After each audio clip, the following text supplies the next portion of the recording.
말고하고 이 하나님의 말씀을 가지고 있는 것은 유대인들이 많이 가지고 있다는 거예요. 그런데도 불구하고 구원이 유대인들에게 있는데도 그 구원의 의미를 유대인들이 잘 모른다는 거예요.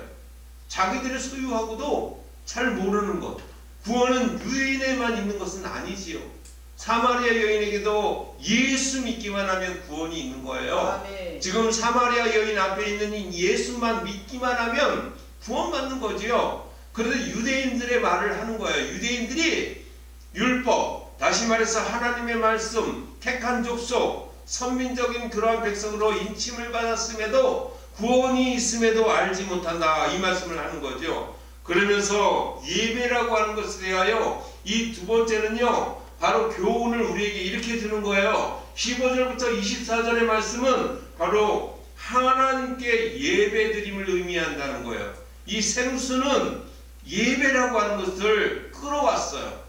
예배 가운데 하나님을 만나는, 하나님과 교제하는, 하나님과 교통하는 그러한 것이 바로 생수의 의미를 우리에게 부여한다는 거죠. 그러면서 로마서 3장 1절과 2절에 그런즉 유대인이 나음이 무엇이며 할례 유익이 무엇이냐, 범사에 많으나 우선은 그들이 하나님의 말씀을 맡았음이니라, 이렇게 말하고 있어요. 성경을 가지고 있다는 거예요. 구약 성경을. 그리고 고린도후서 3장 16절과 17절은 이렇게 고백합니다. 주는 영이시니 주의 영이 계신 곳에는 자유가 있느니라. 우리가 다 수건을 벗은 얼굴로 거울을 보는 것 같이 주의 영광을 보매 그와 같은 현상으로 변하여 영광에 이르니 곧 주의 영으로 말미암음이라, 이렇게 말하고 있어요. 우리는 구약 성경의 말씀을 통해서 우리는요, 수건을 다 얼굴에다 뒤집어 썼다는 거예요. 근데 이 수건을 아직도 벗지 않고 그러고 있다가 이 벗는 계기가 나타나기 시작했는데 언제 나타났느냐? 예수님께서 오심을 통하여 이 수건이 벗겨졌다는 거예요. 그래서 안목이 생기고 하나님과 대면할 수 있는 관계가 생기고 이것이 형성되었다는 거예요. 고린도후서의 말씀을 통해서 그렇게 증거하고 있어요. 그러면서 고린도후서 3장 14절에는 이렇게 말합니다. 그러나 그들의 마음이 완고하여 오늘까지도 구약을 읽을 때에 그 수건이 벗겨지지 아니하고 있으니 그 수건은 그리스도 안에서 없어질 것이라, 이렇게 말하고 있어요. 예수님께서 오심을 통하여 이 유대인들이요, 수건을 그냥 뒤집어 쓰고 그것을 벗지 않으려고 한다는 거예요. 율법에 매여가지고 예수님이 왔음에도 불구하고 예수님을 그리스도로 인정하지 않고 구원자로 인정하지 않고 하나님의 아들로 인정하지 않고 여전히 구약에 의존해서 그것을 벗지 않으려고 안간힘을 쓰고 있다는 거예요. 그런데 고린도서 3장 14절은요, 그 수건은 그리스도 안에서 없어지는 거다라고 말하는 거예요. 여러분, 하나님 앞에 예배 드린다는 것, 그 의미를 우리가 알고 살아가는 저와 여러분 되기 바랍니다. 세 번째 의미는요, 25절부터 26절의 말씀 속에도 담아놨어요. 이 예배라고 하는 것을 20자들에 정해 놓았잖아요. 하나님은 영이시니 예비하는 자가 영과 진리로 예비할지니라, 이렇게 결론을 내놨어요.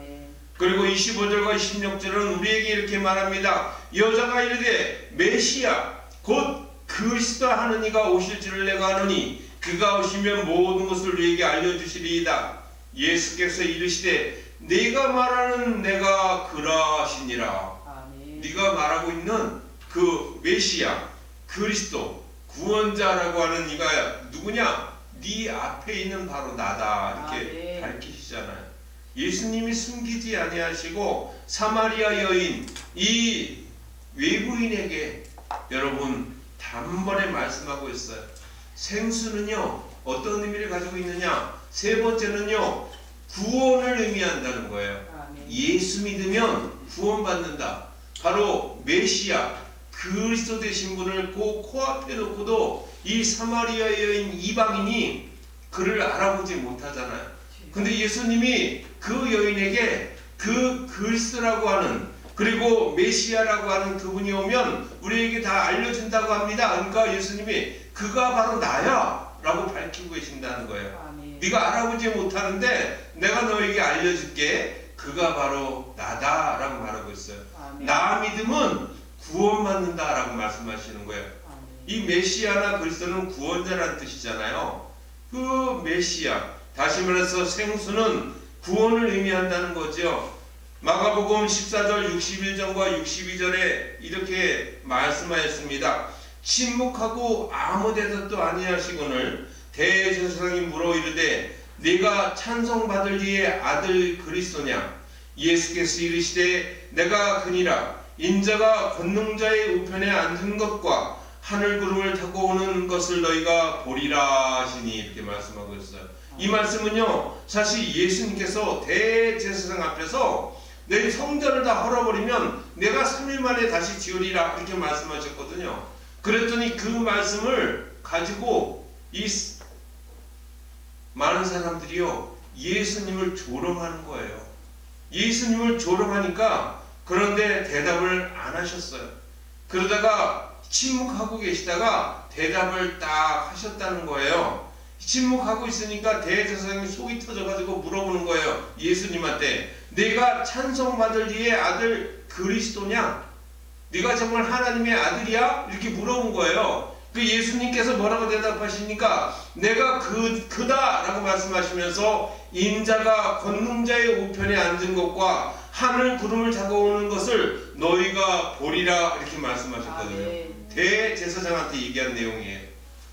그리고 요한복음 9장 37절과 41절에는요 이렇게 말합니다. 예수께서 이르시되 내가 그를 보았거니와 지금 너와 말하는 자가 그이니라. 이르되 주여 내가 믿나이다 하고 절하는지라. 예수께서 이르시되 내가 심판하러 이 세상에 왔으니 보지 못하는 자들을 보게 하고 보는 자들이 맹인이 되게 하려 함이니 바리새인 중에 예수와 함께 있던 자들이 이 말씀을 듣고 이르되 우리가 맹인인가? 예수께서 이르시되 너희가 맹인이 되었더라면 죄가 없으려니와 본다고 하니 너희 죄가 그대로 있느니라.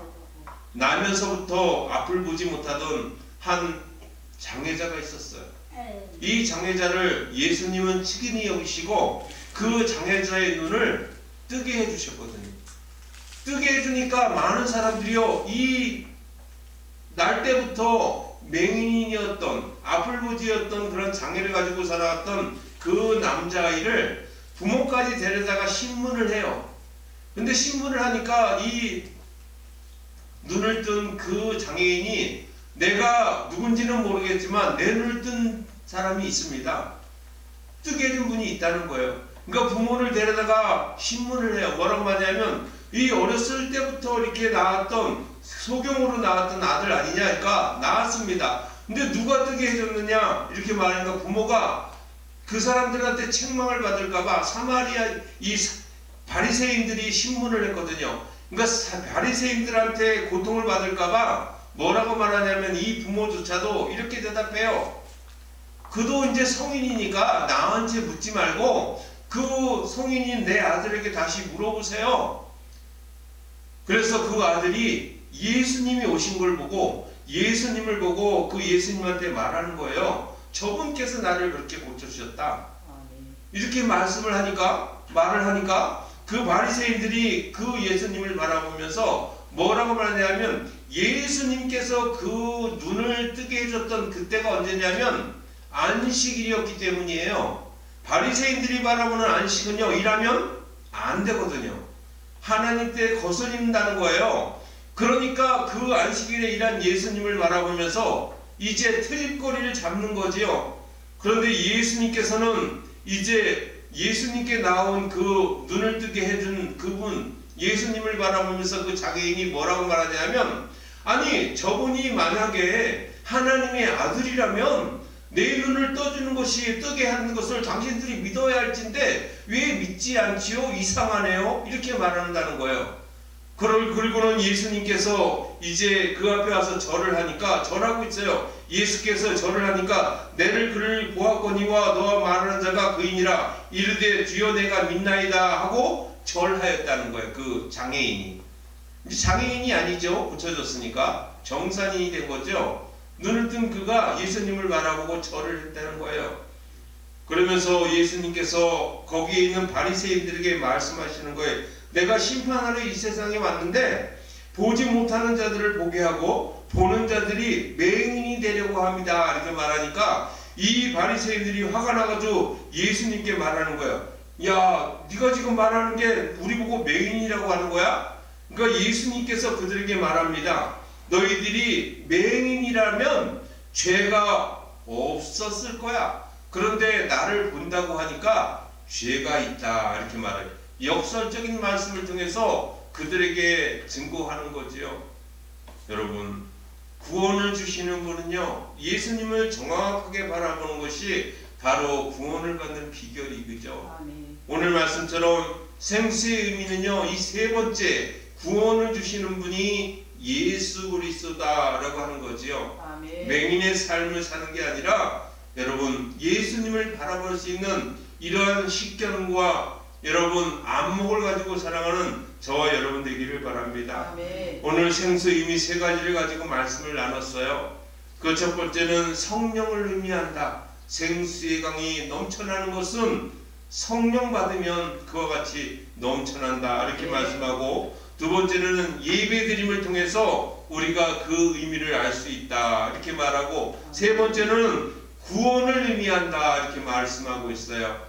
여러분, 이번 달에 생수라고 하는 이 제목을 가지고 성령 충만함을 갖는, 그리고 예배를 철저하게 하나님 앞에 드리는, 그리고 구원받는 하나님의 자녀됨을 상기하면서 잊지 않고 살아가는 저와 여러분 되기를 주님의 이름으로 축원합니다. 기도하겠습니다. 살아계신 아버지 하나님 감사합니다. 오늘도 저희들에게 생수라고 하는 제목으로 이제 6월달 공동체 고백을 드리게 하심을 감사합니다.